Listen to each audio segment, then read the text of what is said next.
Welcome to the Human Capital Innovations Podcast, your go-to source for personal, professional, and organizational growth and development. We hope you tune in often for all things people management, organizational development and change, organizational leadership, and social impact related. Maximize your personal and organizational potential with Human Capital Innovations Podcast.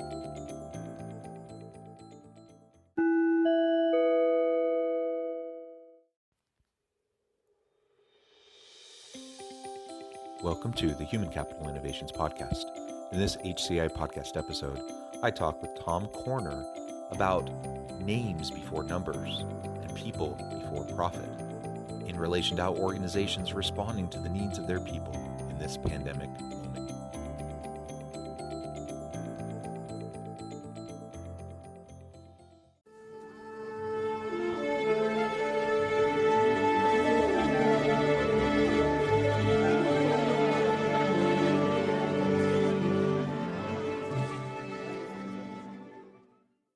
Tom Corner, welcome to the Human Capital Innovations Podcast. Great to be here, John. Thanks for having me. Look forward to a great conversation. Yeah, me too. I'm really excited to have this conversation with you. And it was fun chatting before hitting record in the pre-interview and just getting to know you a little bit more. And I have the benefit of knowing a little bit more about your background than anyone listening probably does. And so in a moment, I will do a quick introduction and share with listeners a little bit about you, and I'll give you a chance to do the same. But it really is a pleasure to have a chance to talk with you today. You have a lot of different complementary areas of expertise that I think are really well suited for our conversation. And among all the things you could talk about, we're going to be focusing today on people within organizations and how we can best support, sustain, uplift, and develop the people in our organizations. And in preparation for this episode, you had shared some thoughts around looking at our people as names before numbers and people before profit. And I thought that was a really good framing for this episode. So that'll be our focus for today, generally speaking, but also within the context of this pandemic and how organizations are responding to the needs of their people in this pandemic moment.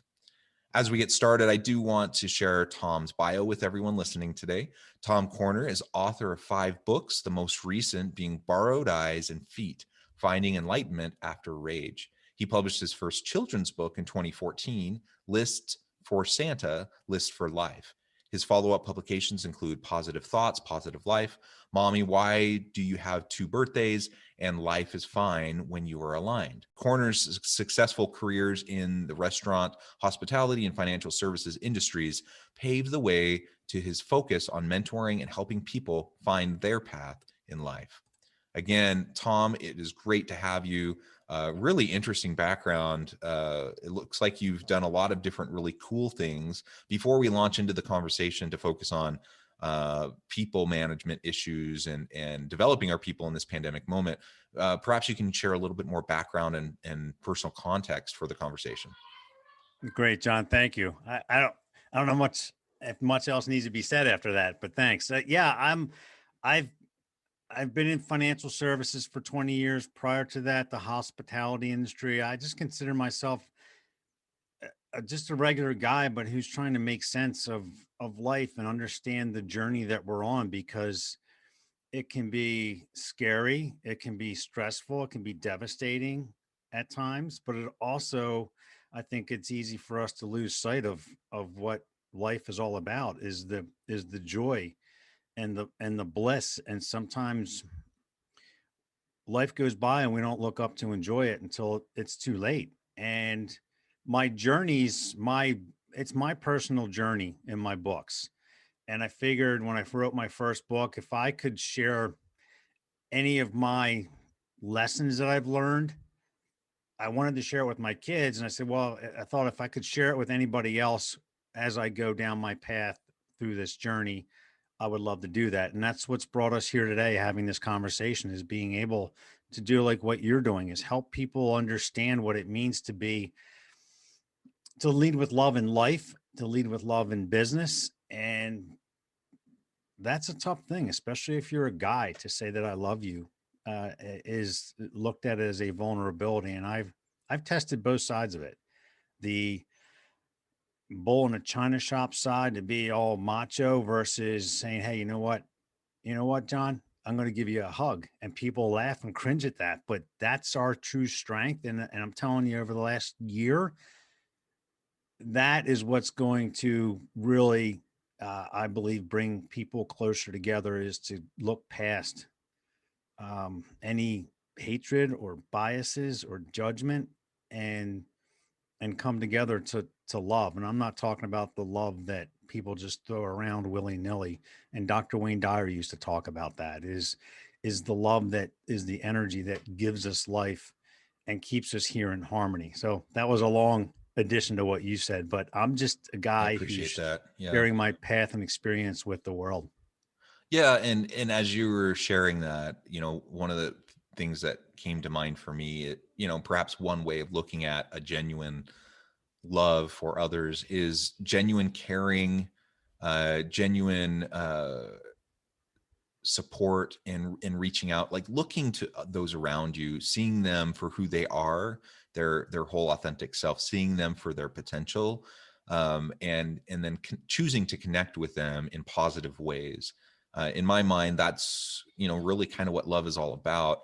I think about my family, for example. We were joking, before hitting record. My kids are all home right now, and so there might be a little bit of ruckus in the background. And that's great, right? That's, everyone's dealing with that same thing right now.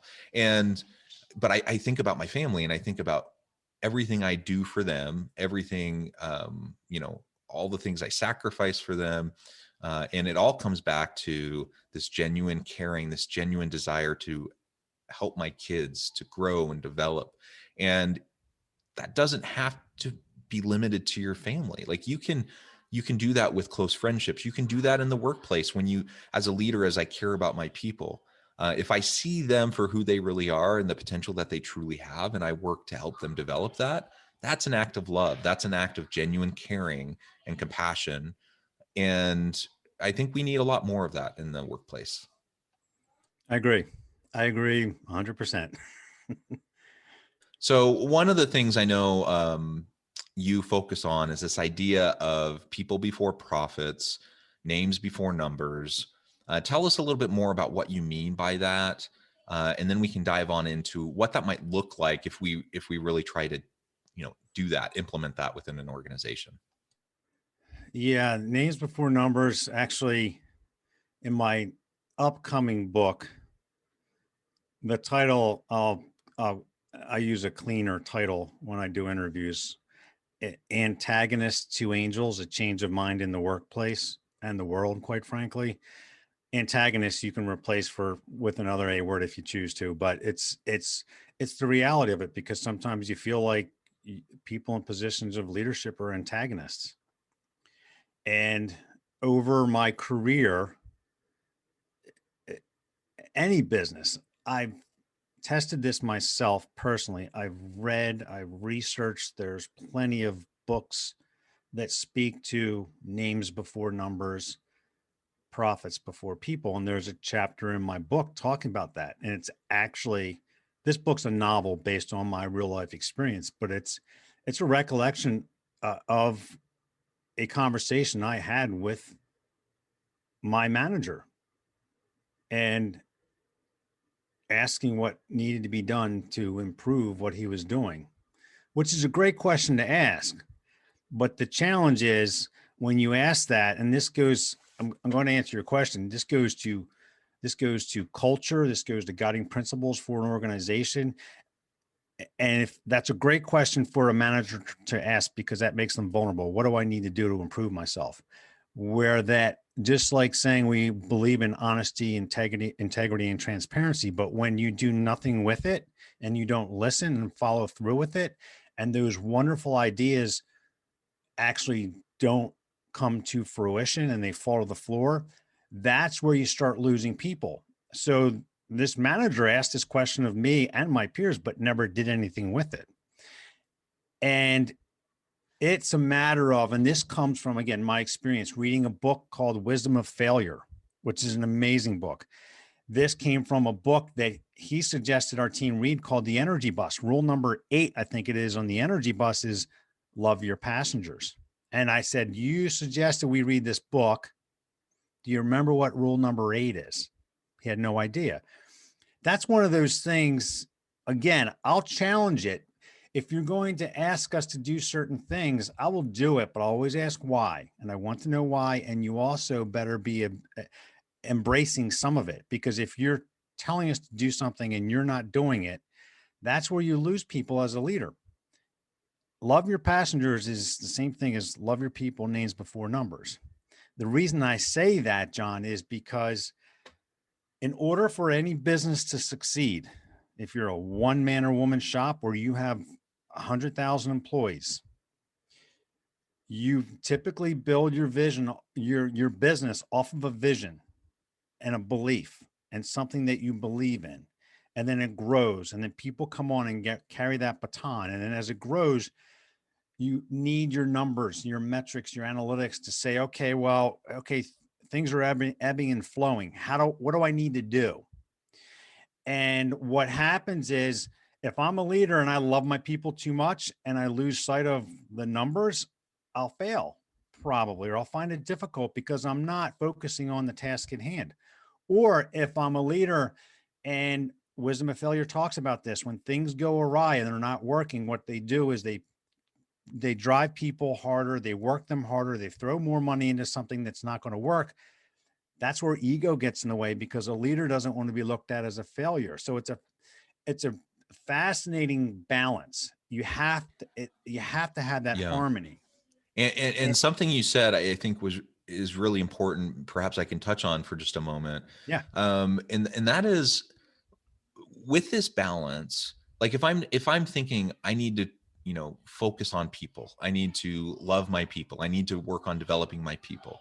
If that's my mindset as a leader, um, that doesn't mean that I'm a pushover. That doesn't mean that I let anything fly, that unhealthy behaviors are allowed, that there's no accountability.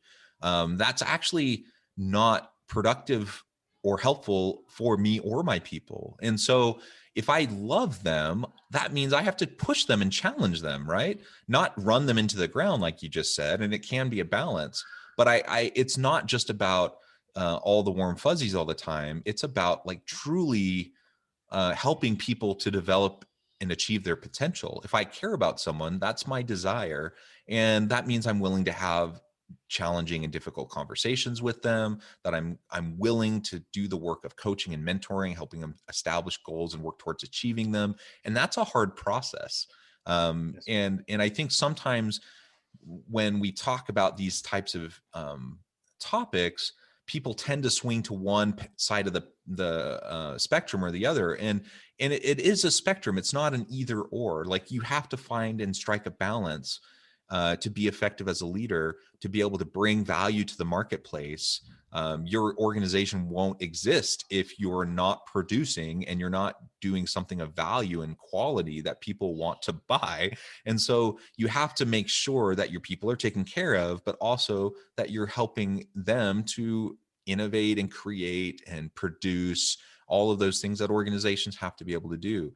And that's hard. That's hard to do. And that's why leadership is hard. It's easy to either be kind of the pushover, passive boss who just care, I care about you and let you do whatever you want. It's easy to be the taskmaster, person running your people into the ground. It's hard to find the balance in the middle. Yeah. It definitely is. And that's why you see these dynamics. But what's concerning is the trend towards automation. So the names before numbers is asking the age old question: which came first, the chicken or the egg? Which came first, the names or the numbers, the people or the profits?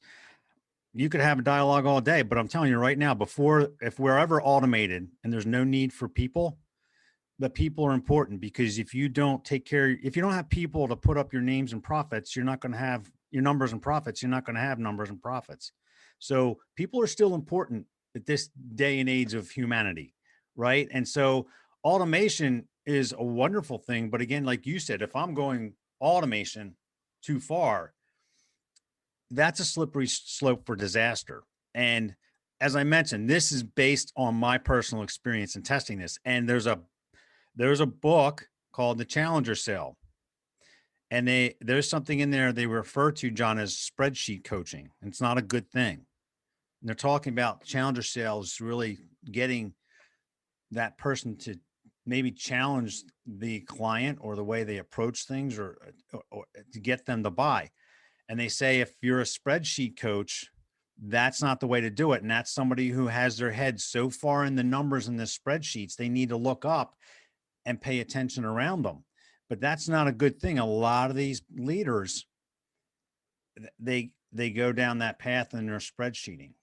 And so if you look at it, it is difficult, because there is a way you can pound your chest and you can scream and rant at your people and be respected for it.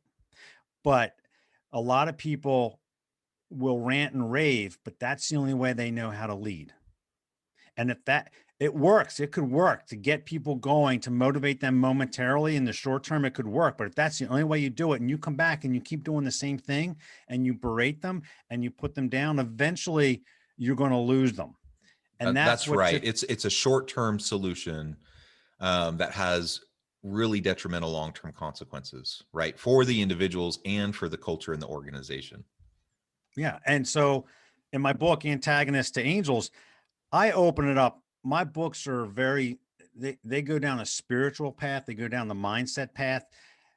It starts at birth and childhood, because I'm telling you right now, what we're talking about, there not much changes from the days on the playground as a kid to the days on the playground of the boardroom. People still act the same way. We're just adults, mature adults, acting like children on the playground. And you get those knuckleheads that are bullies, or whatever you want to call it, that push their way around and get what they want. And there's no respect there. They don't do it because they have respect for their people. They do it from the standpoint of an ego and a title. And I'm not saying there's anything wrong with that. And I want your listeners to understand there's nothing wrong with that. That's what makes this country great. And we can go and become who we want to be. But if you look at history, there are points when people allow the ego to get a hold of them for the wrong, and they lose that power. And you see people say, well, don't give away our secrets. Don't tell anybody this. And I view it, first of all, it was never yours to begin with. Secondly, most people, if you give them your secrets, they wouldn't even know what to do with it. You have to have somebody who knows what to do with it. But it's interesting seeing leaders hide things and say, don't give them our list of salespeople because they might poach them. And in my position of leadership, I said to the team, I said, I want recruiters contacting you all the time to say, hey, why don't you join our firm? And you say, no, thanks. I'm good where I'm at, because I've embraced that individual. I've supported them. I've also driven them and given the respect to say, hey, look, you've got to work hard. You have to understand how they both work out. If I support them and build them up personally and professionally, and they're in a good place, you could have 1,000 recruiters calling and throwing all sorts of money at them, and they say, no, I'm okay where I'm at.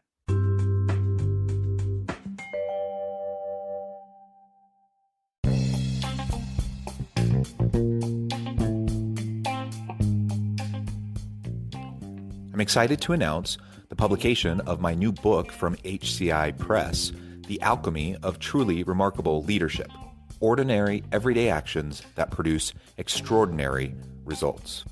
Consider how the nature of work has shifted over the past 50 years. With increased globalization, rapid technological advancement, and the shift in economic composition, the average job of today looks very different than the average job of 50 years ago. What will the jobs and organizations of tomorrow look like? Moreover, what does this all mean for organizational leaders?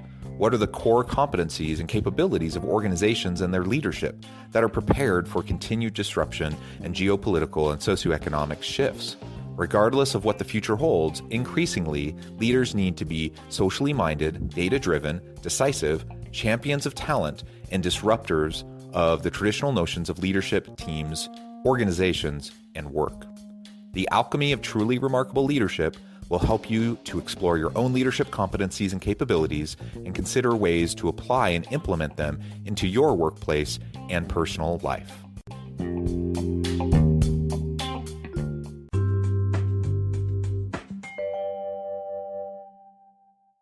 That's powerful because they feel invested in by you, right? And they're making the conscious choice to stay. And that's different than staying because you really have no other options.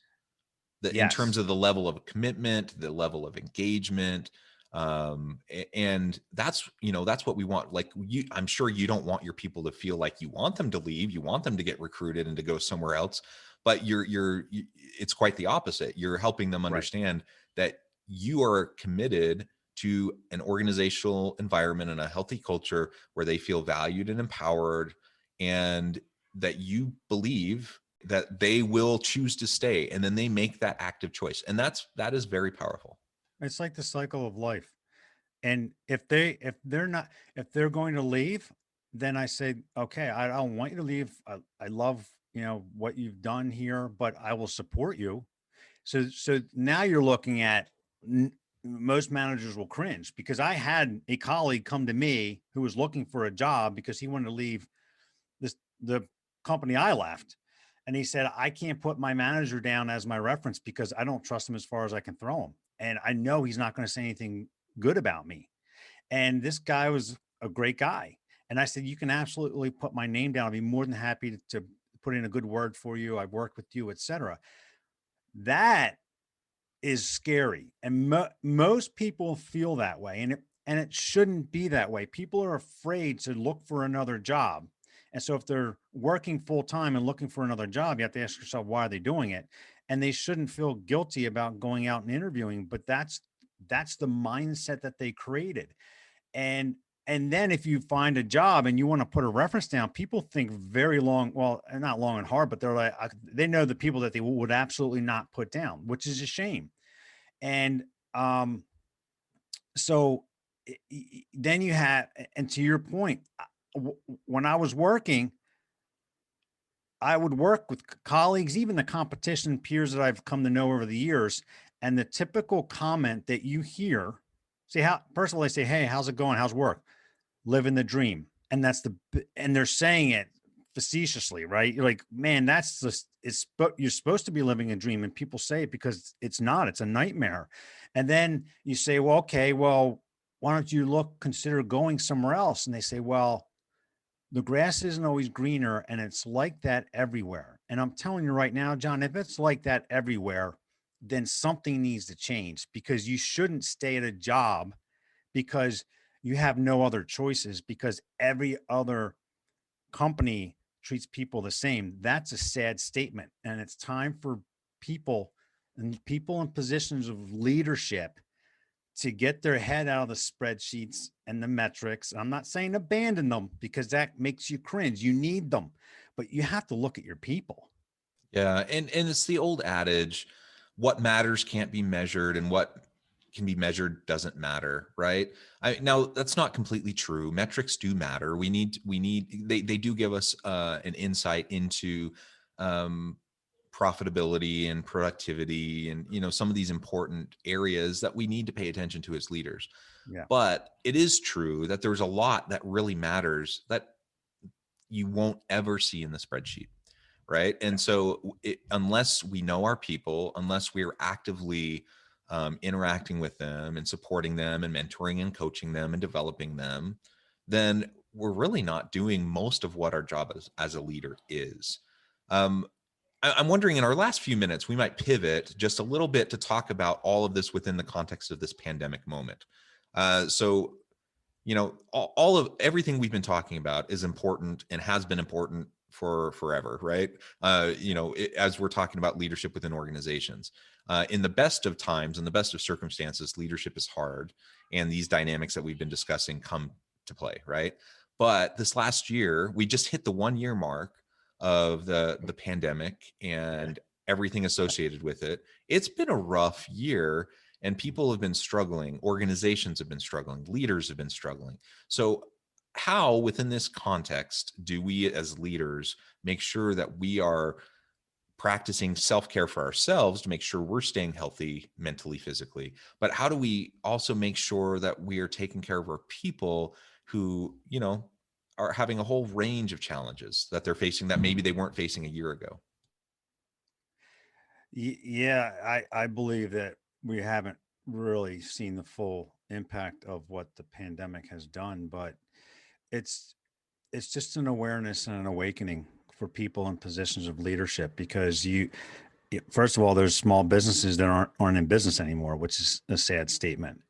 And I believe that technology and being able to do this right via Zoom is a blessing, but it's also a curse because I just talked with the colleague that I had a great relationship with that I worked with for years. And I said, well, how's it going? You haven't been traveling for an entire year. She said, no, everything's on Zoom. And to me, that if you're not waking up, that's an easy excuse to use analytics more to say, okay, or did they log into Zoom? Where are they? And it's easier to that for that disconnect to widen and grow because people are not in front of you. And there is absolutely no substitute for human interaction. A Zoom meeting is not a substitute. And that part is somewhat frightening because my in my position, I travel all over the country, and so does my colleague, my friend, and she said I haven't traveled in a year, and although traveling can be stressful, that's a part of it. It's the relationship, it's the engagement. But then you say, well, I know where you're at, I know where you're sitting every day, and you're accessible. So it's interesting because the relationships that you build up, at least in our industry with relationship management, it's you're building relationships and you get to have fun, but you get to know these people. And now that's not there anymore. There's no more dinner meetings. There's no more breakfast meetings. You maybe would do a golf outing.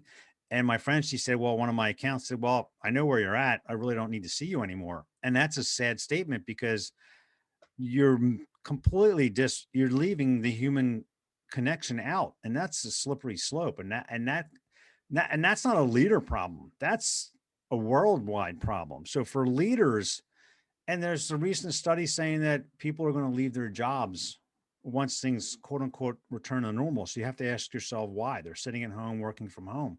Why are they leaving their jobs? And from a leader, it's just an awakening of sorts. And you hopefully that they value their people more and realize that, geez, yeah, maybe they're not coming into the office and they're sitting at home. It's tough sitting at home doing a Zoom meeting all day or talking on the phone versus being on in a office with 30 people making phone calls and that energy. So leaders have to pay attention because I think this is going to be very devastating in the long haul, but nothing's changed, right? Nothing's changed. You have people that are burnout. People have been burnt out before the pandemic. People have been actively disengaged and disengaged from work. The numbers are north of 50%. The turnover might be higher. So it's a matter of, okay, well, what can we do to, well, first of all, you have to keep your doors open. So how do I keep my doors open without beating my people over the head with numbers and analytics and saying, did you check into your Zoom? Because that's, again, scary. Um, and what's also jeopardized now is this thing called a work-life balance, which never existed because these companies that I would go to that were my accounts, I would go to their offices and they had dry cleaning there. They had a cafeteria, they had a Starbucks, they had a gym. They never had to go home. And so they were bringing everybody's life into work and saying, here's your work-life balance. And that was also, I believe, that's not good. So now you have none of that at the office. Everybody's at home. Okay. And I know you're where you're at, where your phone is, where your computer is. I can get you 7 days a week. I'm not sure which is worse. And again, I think the jury's still out on that, but people in positions of leadership have to be aware. Um, I'll pause there. I was going to go back and talk about the activity in numbers, but I'll pause on that one because I gave you a long answer. No, I appreciate that. And I think the bottom line is we have a lot as societies, right? We have a lot to grapple with. in how we're going to continue to respond to the pandemic and hopefully soon post-pandemic world. But also it's one blip in time that's had a dramatic impact. But we Mhm. have other factors, other external drivers that are shifting the nature of work and changing the way we interact with each other. And I think all of this, we just have to have a lot of very intentional, hard, well thought out conversations as we start to wrestle with what does all this mean for our organization, for our people, for our culture, and to make sure that we are, embracing those pieces of technology, for example, that are valuable and will enhance the opportunities we have, while Yes. not giving up on the human components that are also essential. And without them, we could quickly find ourselves down a path that we're losing out on the richness of humanity and the innate um, benefits of people interacting with each other, Mhm. and the genius and the collective genius and the value that that brings to organizations. So I think all of that, there's no easy answer to any of this, right? But all of that, is what we need to grapple with, and we need to And be willing to step up to the plate to have that wrestle. yeah, because it's not loving your people's not taught in business school, right? It's all about, you know, business and moving up. And you're a parent, you're a father, I'm a father. I consider my kids my greatest teachers. Like if we sit and listen to what our kids say, our kids are the ones who they come into this world very aware. And and so if you're a leader, look at your it's just like look at how kids act, because kids will be told no, no, no time again, or told a certain way to do something. But if they know there's a better way, and they know there's something that's more aligned with what's right and what's love, they'll find a way to do it. No matter how many times you tell them to do it a certain way, kids will find a way to get what they want. And what they'll do is they'll tell their parents what the parents want to hear, but the kids will go off and do what they want. That's what employees do. So when you talk about numbers, there's a line that people use all the time: garbage in, garbage out. When lead So now numbers mean nothing, because what happens is leaders are saying, well, you hear your metrics, here are your activities, do it, do more, do more, do more. The people that know what they're doing, that are employees or salespeople, they know the process, they know how to get things done more efficiently. And they'll basically say, here are the numbers. They didn't do them. They went out and they did what they knew worked and was efficient and created sales and revenue. But they can't go back to the leader and say, well, actually, I didn't do what you told me. I did it this way because it's proven that way. And I know this works with my people, my clients, and who I'm calling on. So what happens is they just make up numbers. So now they're saying, look at our numbers. Our numbers are great. And all of our activities are here. While the salespeople, they're just like kids, are like, no, I just told you what you wanted to hear. I went off and did what I wanted, not not out of ignorance and selfishness, because I want to succeed. And if you know somebody who's especially in sales and financial services, and I tested this with some of the top salespeople, I said, listen, when things were tough, they passed regulations in the industry that completely changed the industry. I said, actually, what if I said you don't have to go out and do your activities and hit the 5 meetings a day, 25 a week? But I said, go out and engage with your clients and find out why they're not selling. Because this happened. Somebody who's successful and improving themselves, they would rather die than just say, I have no metrics. I'm going to get sit home on the couch and I'm going to eat Doritos and watch TV. They won't even, they have this thing that's built in that's going to make them succeed.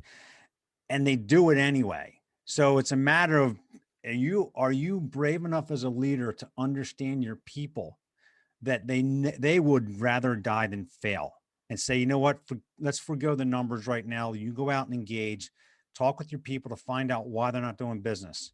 What can we do to support them? And when things come back to normal, we'll go back to the metrics and the analytics, but we just discovered something, and you created a deeper relationship because you wanted to know more about them and nobody else did.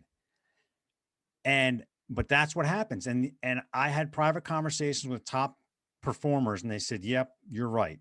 but I have to check the box and say I did my 5 meetings a day and 25 per week, and they're making most of them up and they're still doing what they want. And that's where leadership fails, because I should be able to go back to a leader and say, hey, you know what? I actually did it this way because I know my customers and it resulted in X amount more sales, but they don't. And that's a huge disconnect. And nobody talks about that. Yeah, yeah. I've seen that too. And we have to be really careful with the use of metrics, and what behaviors are we actually motivating through what we choose to focus on, and what behaviors are we not tapping into because of the way we structure things. I think Yeah. there's a lot of conversation around that as well. Well, Tom, it has been a real pleasure talking with you. The time has flown by. We could continue to go on and on, I'm sure, but you also have a busy day ahead of you, I know. And so I want to start to wrap things up. But before we close, I wanted to make sure I gave you a chance to share with listeners how they can get connected with you, find out more about what you're up to, and then give us the last word on the topic for today. Great, John. Thank you very much. Thanks for it was awesome. And the time did fly by. I could spend another hour or two talking with you. People can visit me at tomcorner.net. That's TOM corner, CORNER.net. They can look at my upcoming book at antagonists2angels.com. And from there, you can check me out on Facebook or Twitter or LinkedIn. On my website, tomcorner.net. You can see my books, some of the interviews I've done. This will be on there. And I'll try to keep this short, but I won't. But I'm going to tell you right now, Albert Einstein back in 1922 said, forget success. And I'm using a nice F word. And what happened in 1922, he wrote the words down: a common modest life bring more joy than the pursuit of success bound with constant unrest. A common modest life bring more joy than the pursuit of success bound with constant unrest. In his intelligence and eloquence in 1922, he wrote that down on stationery at the Imperial Tokyo Hotel for a courier because he didn't have money to tip him. That, along with where there's a will, there's a way, those words sold for $1.5 million at an auction. I think it was 2017. What he was saying was forget success, because if you look up the definition of success, we need to reinvent success.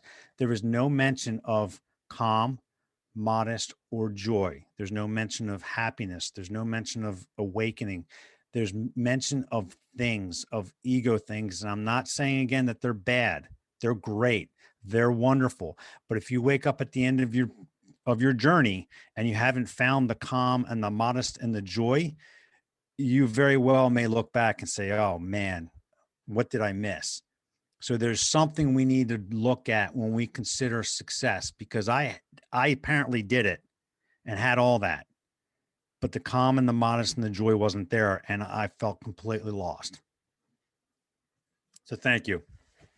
Thank you. A great way to close. I think that's a message we need to hear over and over and over again. I think particularly in Western cultures, I think we get all bent out of shape in terms of how we get involved in the rat race and focus on what, to your point, what quote unquote success means based on comparisons to other people, and that's really just not what it's about at all. And it's a very unique and individualized thing that we have to find for ourselves. It's a journey that we're on with ourselves, with our families, with our communities, and within our organizations. And there's no one size fits all definition of success.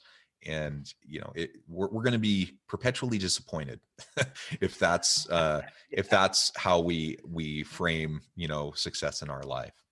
Yeah. Well, Tom, thank you so much for joining me on this episode.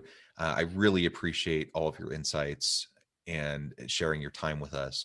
I encourage listeners to reach out, get connected with Tom, find out more about what he can do for you, and check out his books. And as always, I hope everyone can stay healthy and safe. I hope you can find meaning and purpose at work each and every day. And I hope you all have a great week.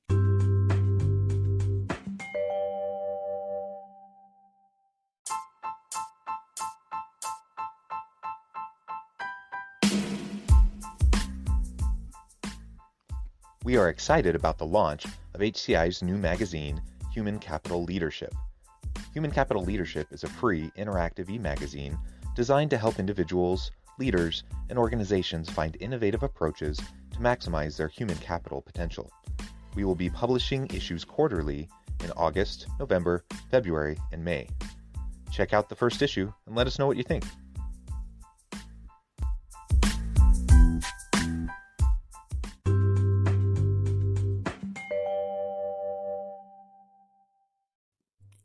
Thanks again for joining us for this episode of the Human Capital Innovations Podcast.